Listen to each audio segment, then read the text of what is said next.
அஸ்ஸலாமு அலைக்கும் வரஹ்மத்துல்லாஹி வபரகாத்துஹு. மீம் சம்பந்தமான கடைசி பாயிண்ட்ஸ்க்கு வந்துட்டோம். நம்ம ஆல்ரெடி என்னென்ன பார்த்தோம்? இதுகாம் ஷஃபவி, இஹ்ஃபா ஷஃபவி பார்த்தோம். அடுத்து இல்ஹார் ஷஃபவி, மீமை வெளிப்படுத்தி ஓதணும். எப்படி ஓதணும், என்ன எழுத்துக்கள் வந்துச்சுன்னா நம்ம அதை வெளிப்படுத்தி ஓதணும் அப்படிங்கிற பாடம் தான் இன்னைக்கு நம்ம பார்க்குறோம். இதுகாம் ஷஃபவியில் என்ன செஞ்சோம்? சுக்குன் பெற்ற மீம், அதுக்கு பின்னால இன்னொரு மீம் வந்துச்சு அப்படின்னா மீமை மீமுடன் இணைச்சி ஓதணும். அடுத்து இஹ்ஃபா ஷஃபவி பார்த்தோம் அப்படின்னா நம்ம என்ன செஞ்சோம்?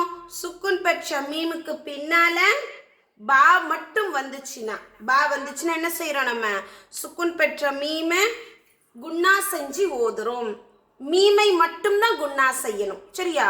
இப்போ தேர்ட் பாயிண்ட் வந்து இல்ஹார் ஷஃபவி. இல்ஹார்னா என்ன? வெளிப்படுத்துதல். ஷஃபவினா மீமே சாக்கின் சம்பந்தமான பாடங்களை பார்க்குறோம், அதனால ஷஃபவி என்று சொல்லப்பட்டிருக்கு. ஓகே, இப்போ பாருங்க, இந்த பயிற்சி பாடத்தை வச்சே உங்களுக்கு நம்ம என்ன செஞ்சிடறோம்? சட்டத்துடைய பாயிண்ட்ஸையும் கொடுத்துட்றோம், சட்டமும் எக்ஸ்பிளைன் பண்ணிடுறோம், உங்களையும் சட்டம் பயிற்சி போட சொல்லிடுறோம். ஓகேவா? இந்த 4 வரிகள் பயிற்சியிலே உங்களுக்கு இல்ஹார் ஷஃபவியுடைய பாடம் முடிவடைகிறது. பாருங்க, ஃபர்ஸ்ட் என்ன செஞ்சிருக்காங்க? அல்ஹம்து. என்ன சொல்லியிருக்காங்க? அல்ஹம்து. இதோடைய சட்டம் என்ன அப்படின்னா, இல்ஹார் ஷஃபவி என்றால் என்ன? சுக்குன் பெற்ற மீமுக்கு பின்னால பா இல்லாம வேற எந்த லெட்டர்ஸ் வந்தாலும் சரிதான், அந்த சுக்குன் பெற்ற மீமை வெளிப்படுத்தி ஓத வேண்டும். எப்படி வெளிப்படுத்தணும்? 2 உதடுகளும் ஜாயின் பண்ணி சொல்லி வெளிப்படுத்தணும் அப்படிங்கிறாங்க. எப்படி? அல்ஹம், அந்த இம் சவுண்ட் வருது.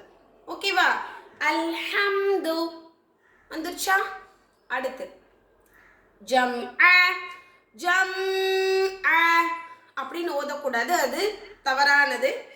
ஜம் அவ்வளவுதான். இப்ப பாருங்க, இல்ஹார் ஷஃபவில சுக்குன் பெற்ற மீமுக்கு பின்னால பா இல்லாம வேற எந்த எழுத்து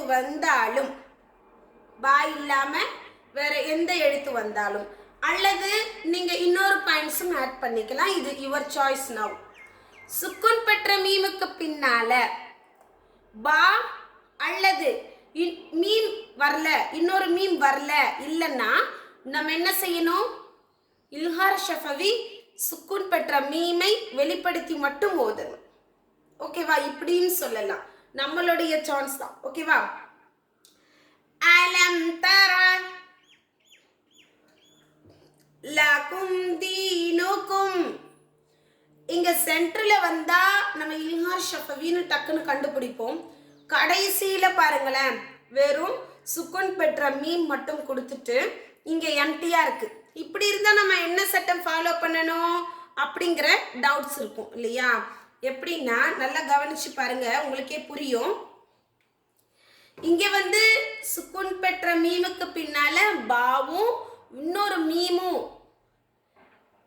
இல்லாததால இது இல்ஹார் ஷஃபவி, சுக்குன் பெற்ற மீமை வெளிப்படுத்தி ஓதணும். அவ்வளவுதான். லக்கும், தால்க்கு கீழே ஜேர், ஹரக்கத் சட்டம். இங்க என்ன கொடுத்திருக்காங்க? சுக்குன் பெற்ற யாவிற்கு முன்னால ஜேர், மத்த அஸ்லி சட்டம். ஒரு அலிஃப் அளவு என்ன செய்யறோம்? நம்ம இதை நீட்டி ஓதுறோம். நூன்க்கு மேல பேஷ், ஹரக்கத் சட்டம். காஃப்க்கு மேல பேஷ், ஹரக்கத் சட்டம்.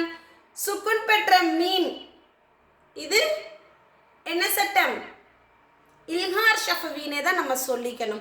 ஏன் அப்படின்னா இங்க பா இல்ல, இன்னொரு மீம் இல்ல, சோ வேற எந்த லெட்டர்ஸுமே இல்லை. அதனால நம்ம இதையுமே தீனுக்கும் அப்படின்னு ஸ்டாப் பண்றோங்கிறதுனால இதையுமே நம்ம என்னதான் சொல்லணும்? இல்ஹாருடைய ஷஃபவின் தான் நம்ம கன்வெர்ட் பண்ணிக்கணும். ஓகேவா? இப்ப பாருங்க, பயிற்சி பாடம் கூடவே சொல்லுங்க. அல்ஹம்து ஜம்